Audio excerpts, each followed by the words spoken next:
Hi guys, അപ്പോൾ നമ്മൾ Calicut ട്രിപ്പിൻ്റെ part 3 ആയിട്ടാണ് വന്നിരിക്കുന്നത്.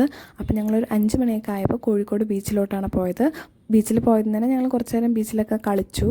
അതിനുശേഷം ഞങ്ങൾ കുറച്ച് നേരം ബീച്ചിലൂടെയൊക്കെ നടന്നു. വീക്കെൻഡ് ആയതുകൊണ്ട് തന്നെ കുറച്ച് തിരക്കുണ്ടായിരുന്നു, പക്ഷെ നല്ല രസമായിരുന്നു കേട്ടോ. പിന്നെ ഞങ്ങൾക്ക് വിശക്കാൻ തുടങ്ങി. അപ്പോൾ ഞങ്ങൾ എന്തെങ്കിലും ഫുഡ് കഴിക്കാൻ വിചാരിച്ച് നടക്കുകയാണ്. എങ്ങോട്ടാ പോകണമെന്ന് തീരുമാനിച്ചില്ല. പോണ വഴിയിൽ ഏതെങ്കിലും അടിപൊളി കാണുകയാണെങ്കിൽ ഞങ്ങൾ അങ്ങോട്ട് പോകാം. സോ നമുക്കപ്പോൾ കാണാൻ കഴിയും. അപ്പോൾ ഞങ്ങൾ തൊട്ടടുത്തുള്ള ഒരു കടയിൽ തന്നെ കയറി. എന്നിട്ട് ഒരു ഷവർമയും ഒരു ലൈമും ആണ് കേട്ടോ ഓർഡർ ചെയ്ത്. എന്നിട്ട് ഞങ്ങൾ ഫുഡൊക്കെ കഴിച്ചു. പിന്നെ ഹോസ്റ്റലിലോട്ട് പോകാനുള്ള ടൈം ആയതുകൊണ്ട് ഞങ്ങൾ ഹോസ്റ്റലിലോട്ട് നടക്കുകയാണ്. രസമുണ്ടായിരുന്നു ഇന്നത്തെ, എന്തായാലും അടിപൊളിയായി. സോ എത്ര നേരം ഉണ്ട് കാണിക്കാൻ? ഇനി ഒരു 23 മിനിറ്റേ ഉള്ളൂ. ഒരു 23 മിനിറ്റ്. സമയം എത്രയായി? സമയം 6:19. 6:19 വേഗം എത്തുമായി.